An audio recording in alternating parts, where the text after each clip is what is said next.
morning, friends.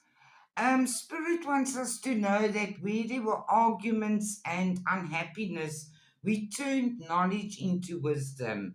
We claimed our independence, and that is bringing justice back into our lives. Things have come full circle, and there is a path with money waiting for you to find it.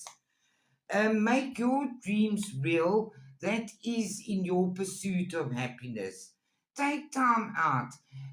Mourn the losses that you've mourned, and so that you can let it go. Your destiny is intertwined with the stars, and you have deep personal strength and peace that assures success.